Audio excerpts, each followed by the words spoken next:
Jadi 5 juz baru Nabi rukuk. Jadi orang-orang yang sudah hafiz Al-Quran itu harus seperti itu salatnya. Jangan sampai kita hafiz Quran 30 juz, 20 juz, tapi kita orang yang paling pemalas salat. Jadi seharusnya kita yang hafiz Quran, kita yang paling soleh, kita yang paling alim. Nah, jadi makanya saya yang Ustaz anjurkan, kalau mendirikan pondok tahfiz jangan jauh-jauh dari masjid, dekat masjid. Atau manfaatkan masjid itu untuk pondok tahfiz. Karena kan di mana-mana orang tren pula pondok tahfiz. Dia pribadi buat pondok tahfiz. Niatnya bagus itu. Tapi kalau jauh dari masjid itu kan jangan-jangan nanti anak kita hafiz Quran tapi tidak akrab dengan masjid. Dia hafiz tapi jauh dari masjid. Nah, kalau lebih baik pondok tahfiz itu dibuat di masjid. Di musala MDA itu dekat dengan masjid. Jadi anak-anak MDA TPQ itu tidak hanya hafalannya yang banyak, tapi memang di sana orang azan hatinya terpanggil untuk memenuhi panggilan Allah. Karena ini yang kita ingin.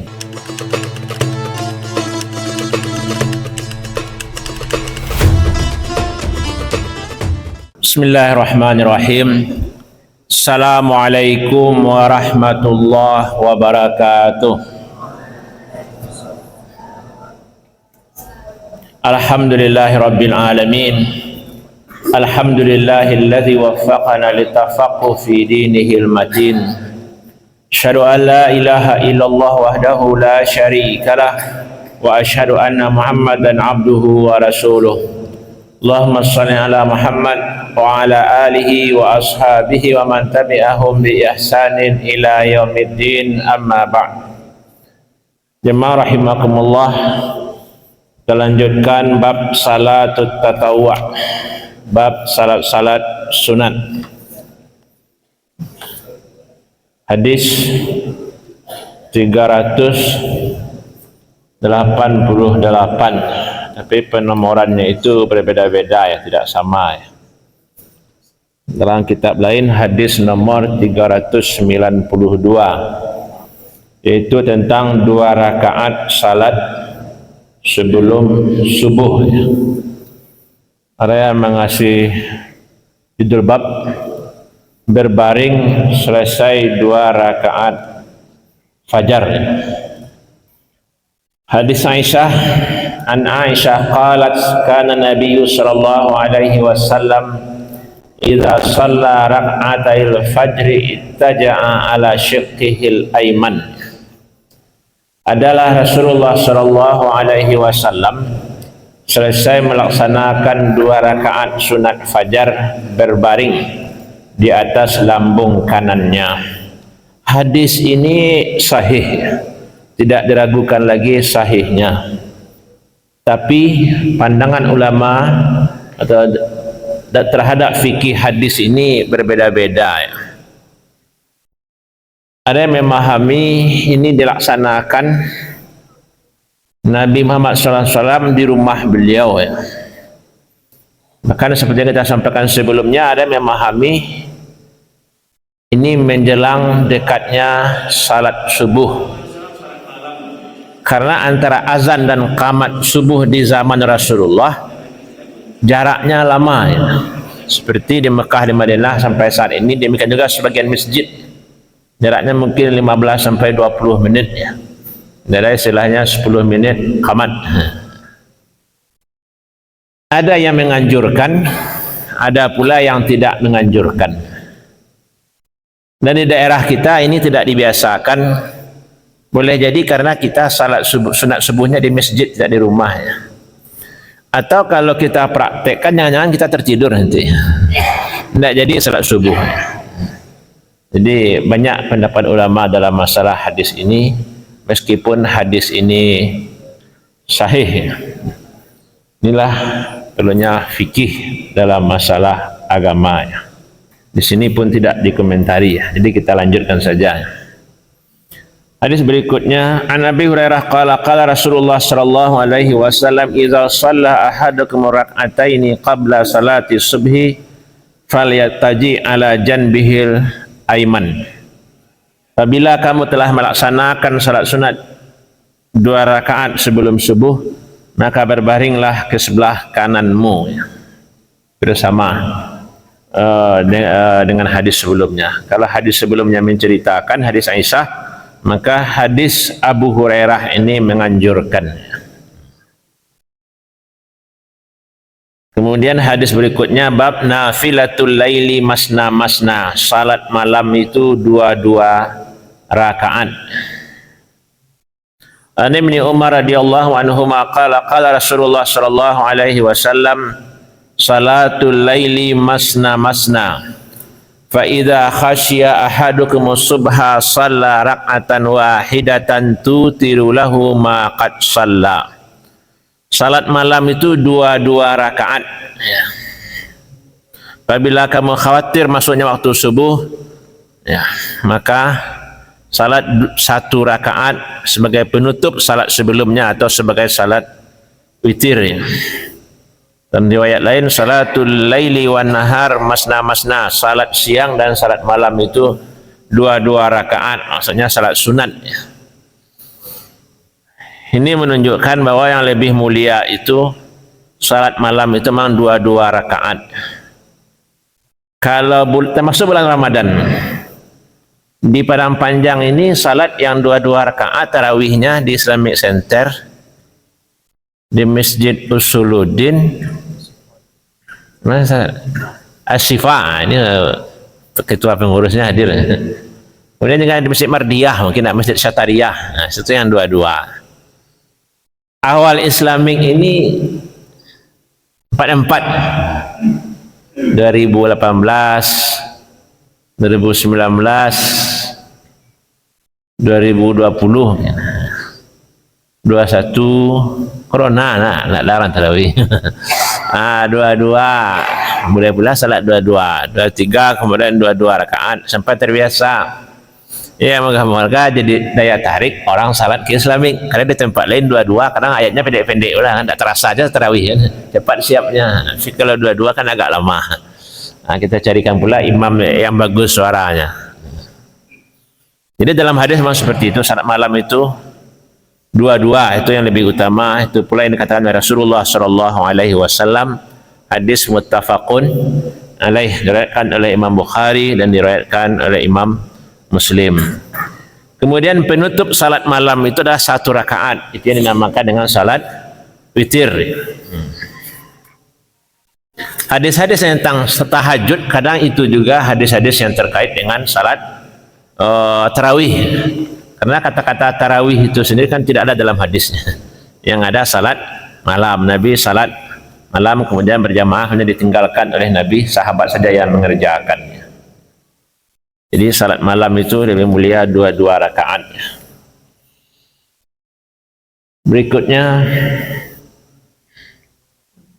keutamaan salat malam. An Abi Hurairah qala qala Rasulullah sallallahu alaihi wasallam, afdalus salah ba'dal faridah salatul lail. Salat yang mulia setelah salat fardu adalah salat malam. Ya. Dan kemarin sudah kita sampaikan, mungkin salat tahajud itu afdal dan salat witir itu auqat. Salat tahajud itu lebih afdal, sedangkan salat witir itu sangat dianjurkan oleh Rasulullah SAW. Dan telah menjadi kebiasaan pula orang kalau sudah tahajud maka dia akan salat witir. Jadi sudah tergabung dua-duanya. Ini tentang kemuliaan salat tahajud. Di bawahnya langsung salat witir. Hujjah man qala bi wujubil witir. Alasan bagi orang yang mewajibkan salat witir. Ya. Untuk kita sampaikan bagi orang mazhab apa yang wajib salat witir? Mazhab Hanafi. Kalau salat 5 waktu itu fardu. Kalau salat witir wajib. Sedikit di bawah salat 5 waktu. Ya, bahkan di dalam Bulughul Maram menceritakan Ustaz ini, judul babnya seperti itu. Hujjah ala man qala biwujubil witir. Alasan orang yang mengatakan wajib salat witir. An Abi Ayyub Al-Ansari radhiyallahu anhu anna Rasulullah sallallahu alaihi wasallam qala, al-witru haqqun ala kulli muslim. Witir itu kewajiban setiap Muslim. Man ahabba ayyutira biwahidah falyaf'al. Siapa yang ingin witir dengan satu rakaat, lakukanlah. Dan siapa yang ingin witir dengan 3 rakaat, lakukanlah. Dan siapa yang ingin untuk berwitir, falyaf'al, maka lakukanlah. Rawahul arba'ah ila Tirmizi wa sahahu Ibnu Hibban wa rajahu An-Nasa'i waqfahu. Diriwayatkan oleh 4 orang kecuali Tirmizi, disahihkan oleh Ibnu Hibban dan dirajihkan oleh An-Nasa'i. Hadis ini mauquf. Dan sini ada tambahan keterangan. Ya, hadis ini sahih. Secara umum hadis ini adalah sahih. Faedah hadis al-annal witra wajibun. Witir itu hukumnya wajib. Bolehnya melaksanakan 5 atau 3 atau 1 rakaat. Yang penting harus salat witir.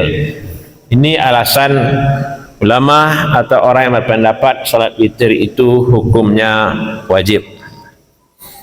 Hadis 397, alasan orang yang berpendapat adami wujubil witir, kalau salat witir itu tidak wajib.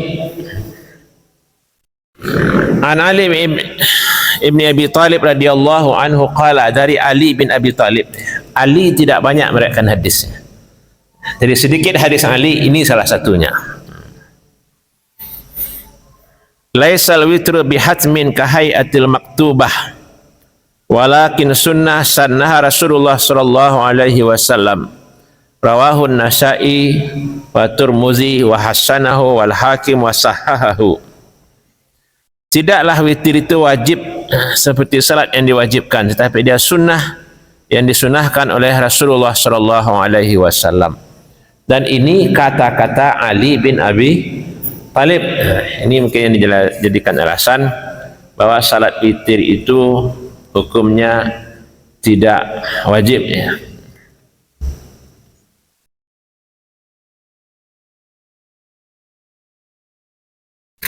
Jadi walaupun ulama berbeda pendapat, hendaknya memotivasi kita agar melaksanakan salat witir, ya, jangan sampai ditinggalkan. Masih ada hadis berikutnya. Anna Rasulullah sallallahu alaihi wasallam qama fi sahri Ramadan summa antadharuhu minal qabila falam yakhruj. Inni khasitu ayyaktuba alaikumul witru. Nabi sallallahu alaihi wasallam salat malam di bulan Ramadan. Kemudian sahabat menunggu Nabi di satu malam dan Nabi tidak muncul. Kata Nabi, saya khawatir salat malam itu diwajibkan untukmu.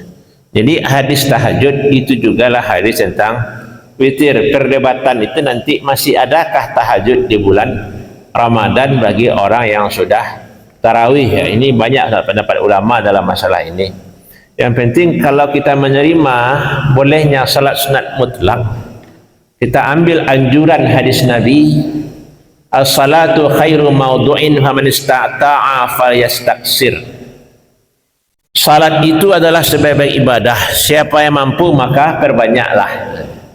Kalau seperti ini ya tidak masalah kita salat tarawih, kemudian kita salat tahajud setelahnya, ya. Karena ulama-ulama terdahulu juga ada yang salatnya 100 rakaat, 200 rakaat, 300 rakaat. Kan sangat banyak itu. Ya, Imam Ahmad bin Hanbal, ya, menjelang dia meninggal salatnya sunatnya 150 rakaat.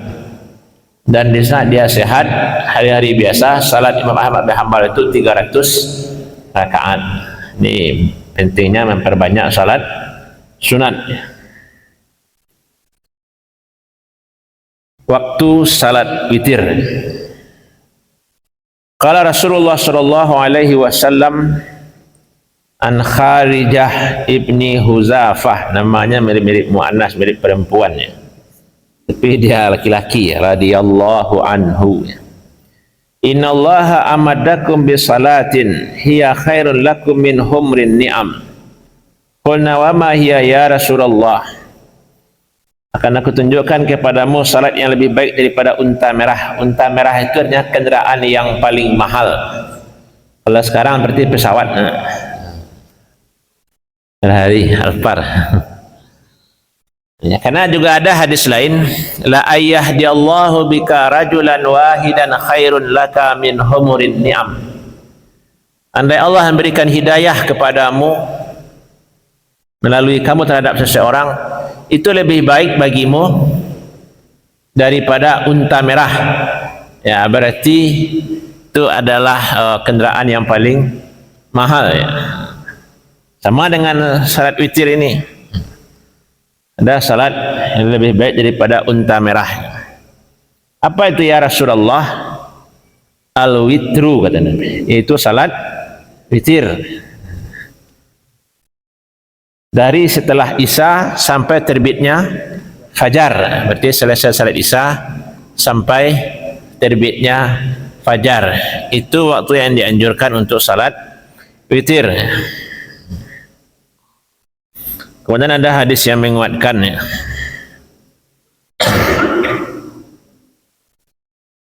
An Abdullah ibni Buraidah an Nabi qala qala Rasulullah sallallahu alaihi wasallam al-witru haqqun faman lam yutir falaysa minna. Witir itu wajib. Siapa yang tidak melaksanakan salat witir tidak termasuk golongan kami. Ini hadis sangat tegas ini, wajibnya salat witir. Di dalam takhrijnya dikatakan hadis ini dhaif. Tapi kalau hadis yang jadi alasan bagi ulama sebelumnya, hadis itu sahih. Karena hadis dalam satu masalah itu kadang ada yang sahih, ada yang hasan, ada yang dhaif. Kadang hadisnya sahih, tapi cara ulama memahami berbeda. Karena tidak cukup dalam satu masalah itu hadisnya sahih saja, pemahamannya juga perlu diperhatikan.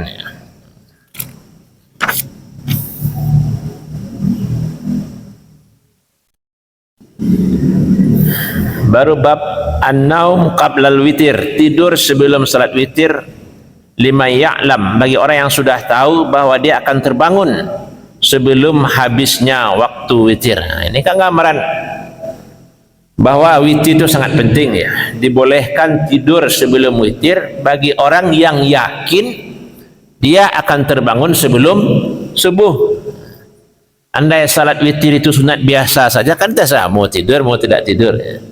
Tapi jadi judul babnya tidur bagi orang yang yakin dia akan terbangun sebelum datangnya waktu subuh, ya, sehingga dia bisa melaksanakan salat witir. Wa an Aisyah qalat ma kana Rasulullah sallallahu alaihi wasallam yazidu fi Ramadan wala fi ghairihi ala 11 rak'atan. Nabi tidak pernah menambah di bulan Ramadan, tidak pula di luar bulan Ramadan dari 11 rakaat. Yusalli arba'an, Nabi salat 4 rakaat.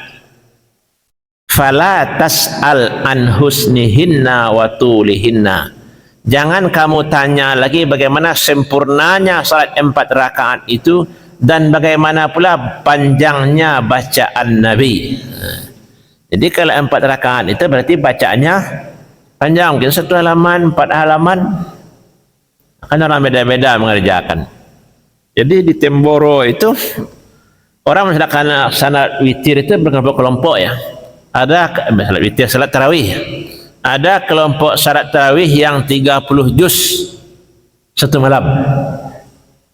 Ada yang 20 juz, ada yang 10 juz, ada pula yang 1 juz. Nah, Jawa Timur kan, Temboro. Ya, ini kan kembali kepada kekuatan kita ini. Kita mampunya yang mana, yang 20 juz semalam, 10 juz. Ya, atau yang qul huwallahu ahad. Saja rakaat keduanya terus, ya. Rakaat kedua qul huwallahu ahad, inna atayna, apa lagi? Ya syukurlah sekarang orang mulai banyak hafal Quran. Ketika ustaz kecil dulu memang ayatnya pendek-pendek saja, qul huwallahu ahad, inna atayna. Seperti itu dulu. Tapi sekarang alhamdulillah orang mungkin mulai banyak hafal Quran. Bahkan imam itu sekarang dicari yang hafiz Quran. Walaupun ketika dia jadi imam yang dibaca itu juga ayatnya, tidak pula 30 juz. Tapi setidaknya kalau imam itu sudah hafiz, karena motivasi orang untuk hafal Quran. Di Malaysia itu imam itu memang walaupun ayatnya pendek-pendek, tapi dia seorang yang hafiz Qurannya. Jadi pernah di Padang itu datang tamu dari Malaysia, di bawah ini masjid yang paling besar diperkenalkan. Belum ada masjid raya ketika itu. Kemudian ditanya oleh orang tamu dari Malaysia itu, imam ini hafalannya berapa juz? Ya padahal ketika itu orang belum ada pula tradisi ngafal-ngafal Quran ini. Yang ngafal Quran ini baru setelah tahun 2000-an ini mulai orang banyak. Apalagi sekarang mendaftar sekolah pun ditanya orang mana sertifikat tahfiz. Masuk ke SMA, masuk ke Man Kota Baru ataupun ke Man IC, tanya mana sertifikat tahfiz. Bahkan kalau antum pergi ke Mesir, ya yang ditanya orang adalah 5 juz. Kalau 5 juz langsung 25 juta. 5 juz langsung 30 juta kan itu. Nah, ini kan motivasi ya agar Aiman hafal Al-Qur'an.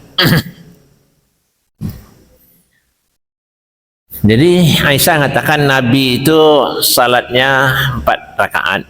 Jangan tanya panjangnya, jangan tanya pula bagusnya ya imam, ya. Karena bacaan Nabi itu sangat panjang. Dalam hadis lain kan pernah digambarkan bahwa siapa? Huzaifah Al-Yamani ya pernah salat di belakang Rasulullah, dia iringi malam hari. Kemudian Nabi baca Al-Baqarah. Perkiraan Huzaifah mungkin setelah beberapa ayat Nabi akan ruku. Ternyata tidak. Oh, mungkin selesai Baqarah. Ternyata juga tidak. Lanjut surat berikutnya. Nah, sampai akhirnya 3 surat baru Nabi ruku. Al-Baqarah, Al-Imran, Nisa. Atau urutan itu ada yang makan Nisa dulu baru Al-Imran. Mungkin ada perbedaan riwayat atau bagaimana, bisa kita cek kembali. Jadi 5 juz baru Nabi ruku. Jadi orang-orang yang sudah hafiz Al-Quran itu harus seperti itu salatnya. Jangan sampai kita hafiz Quran 30 juz, 20 juz, tapi kita orang yang paling pemalas salat. Jadi seharusnya kita yang hafiz Quran, kita yang paling soleh, kita yang paling alim.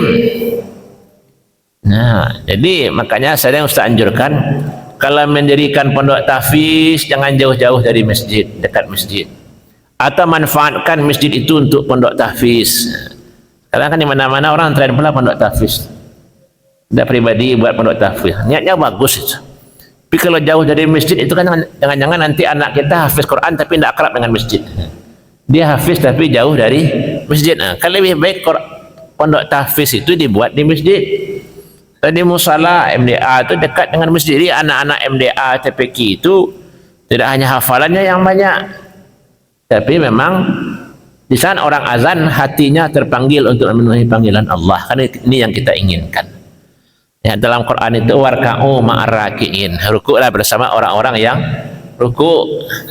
Kalau istilah Ustaz bukan wahfazu maha hafizin, hafallah Al-Quran bersama orang-orang yang hafal, tapi rukuklah bersama orang-orang yang rukuk. Salehlah kamu, sudah sekian juz hafal Quran, tapi pintu masjid dari masjid jauh.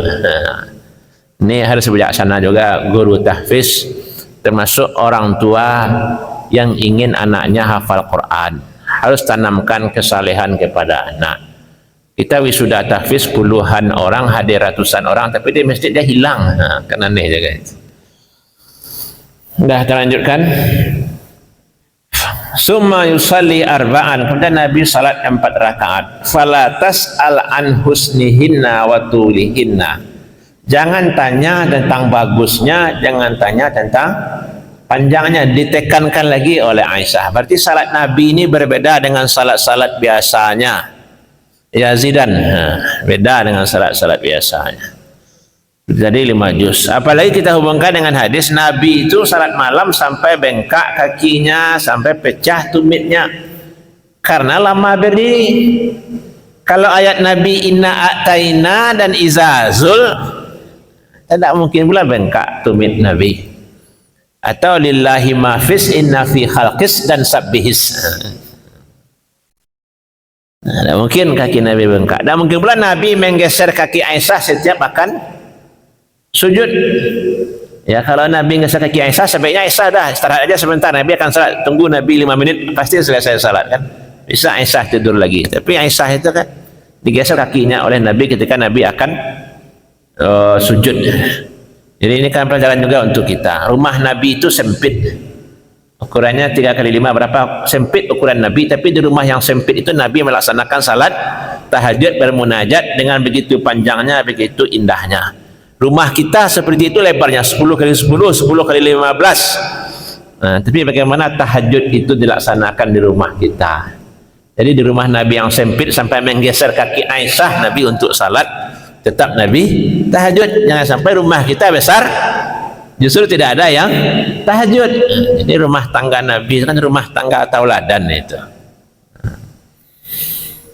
Summa yusalli salasan, di akhir hadis itu kemudian Nabi salat 3 rakaat. Qalat Aisyah, berkata Aisyah, qultu ya Rasulullah atanamu qabla an tutir, apakah kamu tidur sebelum witir? Qala ya Aisyah inna ainayya tanamani wa la yanamu qalbi, sungguhnya 2 mataku tertidur dan hatiku tidak tidur. Ya. Ada tambahan dalam riwayat, kana yusalli minal laili 10 rakaat wa yutiru bisajdah. Nabi salat malam itu dengan 10 rakaat dan witir dengan 1 kali sujud, berarti 1 rakaat. Wa yarka rak'atail fajri, kemudian salat 2 rakaat sebelum salat subuh. Fatilka salasa asyrata rak'atan, itulah 13 rakaat. Salat Nabi 10 rakaat. Kalau 10 mungkin tidak 4-4, kan tidak mungkin. Kalau 10 itu yang mungkin itu 2-2 atau 4-4, 2 atau 4 kemudian 2-2 lagi. Setelah itu Nabi salat 1 rakaat. Setelah itu azan subuh, Nabi salat 2 rakaat. Ya, makanya kalau kita di Madinah, kalau orang sudah azan subuh, kita salat 2 rakaat itu biasa. Tapi kalau kita salat 4 rakaat, orang bertanya, ini salat apa? Kalau orang kita karena terbiasa memisah-misahkan dengan niat, oh ini salat sunat wudu, ini salat tahiyatul masjid, ini salat sunat sebelum subuh. Kan dirinci, orang karena terbiasa dengan niat ya. Tapi kalau kita lihat zahir hadis ini, berarti Nabi tidak salat tahiyatul masjid. Atau Nabi itu salat subuhnya di rumah, kemudian Nabi masuk, orang langsung kamar. Kan harus kita gambarkan pula seperti apa kondisi Nabi. Dan ini sangat penting ya bagi penuntut ilmu. Kalau hadis ini saja yang kita ambil, berarti salat malam itu 4 rakaat. 4 kemudian 3. Kalau kita ambil hadis yang di bawahnya, ini Bukhari Muslim semua sahih ya. Jadi salat Nabi itu 2-2 atau 4-4, 2-2, kemudian 1 rakaat ya. Maka di sini apa kata Imam Ahmad bin Hanbal? Innal ahadisa, hadis-hadis la najma' turuq, kalau tidak dikumpulkan semua riwayat la nafqah, kita tidak bisa memahami. Maka ibadah itu ulama menetapkan rukun salat, sunat salat, syarat salat itu tidak hanya berdasarkan 1-2 hadis, tapi dikumpulkan beberapa hadis baru ulama itu mengambil kesimpulan. Di situlah lahirnya rukun. Kan Nabi tidak ada mengatakan ini rukun salat, ini sunat salat, kan ada Nabi merinci seperti itu bahasanya. Tapi ulama lah yang mengambil kesimpulan seperti apa minimal salat. Minimal itulah yang dinamakan dengan rukun, karena dia berdasarkan pemahaman ulama, dan pemahaman orang itu tidak akan pernah sama. Maka muncullah imam-imam, ada yang mengatakan 13, 18, ada kurang, ada lebih, dan itulah yang kemudian disebut dengan mazhab, hasil pemahaman ulama terhadap nas-nas yang ada. Makanya dalam pertemuan sebelumnya kan ada yang bertanya, haruskah kita bermazhab? Bagaimana pula kita mengharuskan sesuatu yang belum ada di zaman Rasulullah, belum ada di zaman sahabat, dan belum ada pula di zaman tabi'in yang telah muncul belakangan. Beragama itu sama di zaman Rasulullah, setelah Rasulullah, ataupun di zaman sekarang. Sama dengan cerita Ustaz kemarin di kelas Su'bah ya. Apa cerita Ustaz di kelas Su'bah kemarin? Ya, harus bermazhab. Imam Syafi'i, Imam Malik, Imam Abu Hanifah itu imam besar, bukan imam masalah salat saja. Mazhab yang dibuatnya. Kita nabung di bank syariah. Itu prinsip ekonominya, prinsip muamalahnya mazhab apa itu?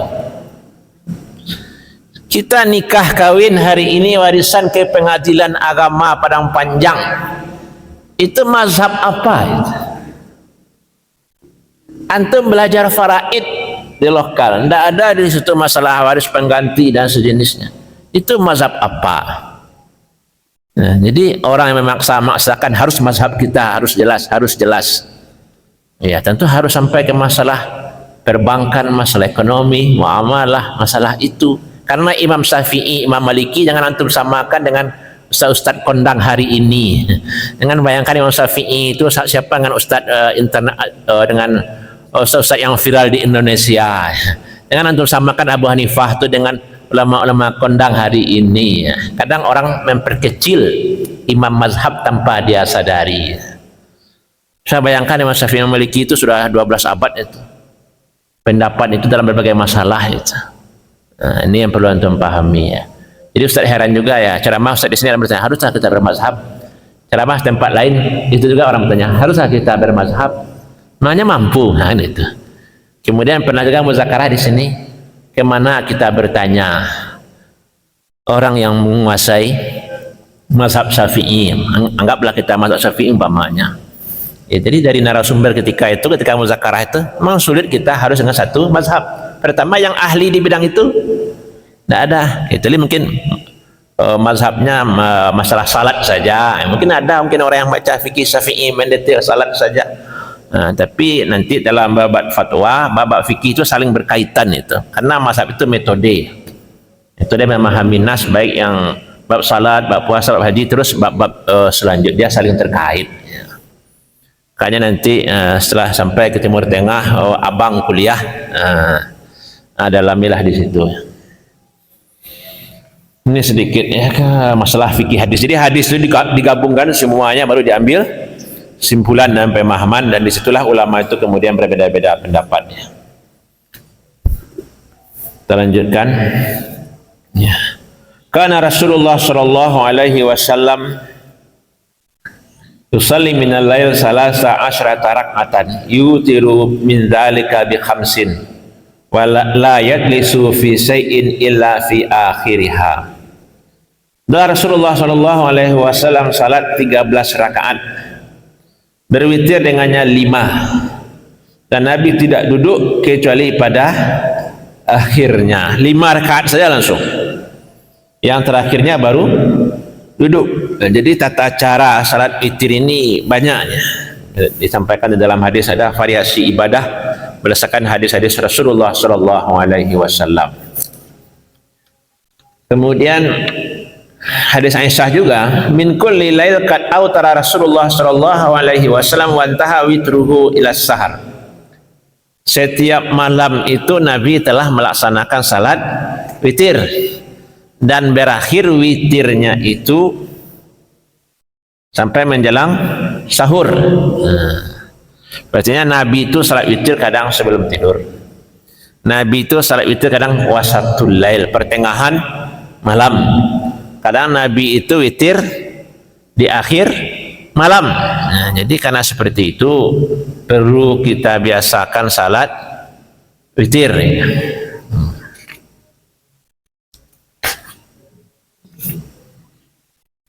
Ini teguran bagi orang yang pemalas salat witir. An Abdullah bin Umar bin As radhiyallahu anhuma qala li Rasulullah sallallahu alaihi wasallam, ya Abdullah la takun misla fulanin kana yaqumu minal lail fataraka qiyamal lail. Jangan seperti si John. Si John kan si fulan, jangan seperti si fulan. Dulu dia rajin salat malam, setelah itu dia tinggalkan salat malam. Waktu Ramadan full tarawih, kan tambah lagi tahajud. Selesai Ramadan Tak pernah lagi salat witir. Kapan salat witir? Ramadan yang akan datang. Jadi salat witirnya dari Ramadan Ramadan. Jadi kapan terakhir salat witir? Dulu waktu pesantren kilat, Ustaz. Waktu daurah tahfiz, Ustaz. Itu terakhir witir. Kan susah. Kapan terakhir? Ya, tahun kemarin, Ustaz. Apalagi penuntut ilmu ya. Penuntut ilmu itu kan hendaknya jadi tauladan, jadi contoh. Jadi biasakan, paksakan ya diri kita untuk salat malam ya. Muttafaqun alaih. Hadis diriwayatkan oleh Bukhari, Muslim. Hadis berikutnya tentang witir. An Ali radhiyallahu anhu qala qala Rasulullah SAW, al-witru ya ahlal Quran, wahai orang yang beriman dengan Al-Quran, laksanakanlah salat witir. Sesungguhnya Allah itu witir, menyukai witir. Kan ganjil artinya. Allah itu esa atau ganjil, menyukai yang ganjil. Hadis berikutnya, ij'alu akhira salatikum bil laili witran, muttafaqun alaih. Jadikanlah akhir salatmu di malam hari salat witir. Hadis berikutnya, sami'tu Rasulullah SAW la witrani fil lail, tidak ada dua kali witir dalam satu malam. Artinya kalau sudah witir antum setelah Isya, tidak perlu lagi witir nanti ketika tahajud, tidak perlu diulang lagi witir-witir, cukup satu kali. Apa bacaan Nabi ketika witir? Karena Rasulullah SAW witir dan dia membaca sabbihisma rabbikal a'la dan qul ya ayyuhal kafirun, kemudian qul huwallah ahad ya. Kalau dulu ada pula tradisi orang langsung tiga-tiganya baca qul huwallahu ahad dibaca, An-Nas dibaca, Al-Falaq dibaca, kadang dipisahkan 3 rakaat, kadang 1 rakaat sekaligus ya. Rakaat terakhir itu beda-beda pula kebiasaan orang. Yang jelas Nabi itu witir membaca sabbihis qul ya ayyuhal kafirun qul huwallahu ahad ya. Hadis terakhir tentang witir, autiru qabla an tusbihu, laksanakanlah salat witir sebelum salat subuh ya. Man adraka subha wa lam yutir fala witralah. Siapa yang mendapati waktu subuh, orang sudah azan subuh, maka tidak ada lagi salat witir. Ini keterangan hadisnya. Jadi sangat banyak ya. Masih banyak hadis tentang witir. Kesimpulannya apa? Salat witir itu sangat penting. Itu kesimpulannya. Karena tidak mungkin kita selesaikan ya. Waktu 2 menit lagi ini masih ada beberapa hadis lagi tentang witir. Bacaan Nabi di waktu witir, tidak 2 kali salat witir. Ya, waktu subuh waktu witir itu berakhir dengan azan subuh ya. Al-witru qabla an tusbihu, witirlah kamu sebelum masuknya waktu subuh ya. Ya, kita cukupkanlah sampai di sini. Jadi yang kita baca tadi keutamaan salat malam, sanakanlah salat malam itu 2 rakaat, dan juga hadis yang menunjukkan salat itu 4 rakaat. Jangan tanya panjangnya, bagusnya. Tapi kalau kita Ramadan tarawih di masjid tidak mungkin pula panjang-panjang. Tapi kalau kita salat sendirian di kamar, ya perbanyaklah baca ayat Quran. Bolehkah melihat mushaf? Kan dibolehkan, ada fatwa ulama. Boleh memegang mushaf ketika salat sunat. Ya.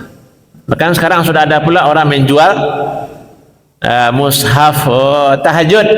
Dia pergi untuk ke toko irama itu. Ingin salat 1 malam 1 juz pindah hafiz, lihat berarti gerak Ustaz ya, kan geraknya masih menunjukkan salatnya. Ada pula orang di Saudi masuk di sini aja Qurannya bukanya. Bukan ada orang dari subuh saya lihat. Dia itu paman dari siapa, cucu Ahmad Khatib yang datang kemarin ya. Ustaz paham bagaimana cara salat pamannya di Madinah ya. Karena kami selalu berdekatan dalam salat. Dia salat zuhur, asar itu salat sunat, lihat Quran. Mungkin ada targetnya mungkin khatam 1 juz sehari ya. Sebelum subuh lihat lagi zuhur, sudah sunat zuhur, sebelum asar, setelah maghrib isya, lihatnya. Ada pula yang diketiak aja Qurannya, tapi kalau kita orang timur itu kurang sopan rasanya. Nah, mau rukuk dia taruh aja diketiak Quran. Kalau kita kadang kurang nyaman melihat, tapi sebagian orang mungkin biasa baginya seperti itu. Yang kita lihat motivasinya ya. untuk mengkhatamkan Al-Quran. Jadi kita biasakan salat witir, perbanyak hafalan Quran dan gunakan hafalan yang banyak itu untuk salat sunat. Agar ada gunanya, jangan untuk MTQ saja nanti atau untuk dapat beasiswa, dapat diterima di perguruan tinggi saja kita hafal Quran. Hendaknya kita sudah hafiz itu kita bawa dalam salat. Hafal kita 5 juz pernah salat tahajud 5 juz. Hafalan kita 10 juz pernah salat malam 10 juz.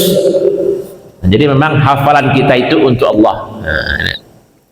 Ini benar. Hafalan kita itu untuk Allah, kita gunakan untuk ibadah.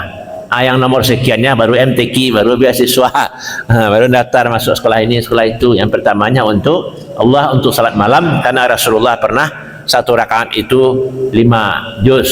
Bahkan Utsman bin Affan pernah 1 rakaat 30 juz. Jadi kalau sudah hafiz 30 juz, antum sudah bisa pula meniru Utsman, insyaallah seperti Utsman masuk surga nanti. Ya, kita cukupkan sampai di sini. Semoga diberkahi oleh Allah Subhanahu wa taala. Amin amin ya rabbal alamin. Billahi taufiq wal hidayah. Assalamualaikum warahmatullahi wabarakatuh.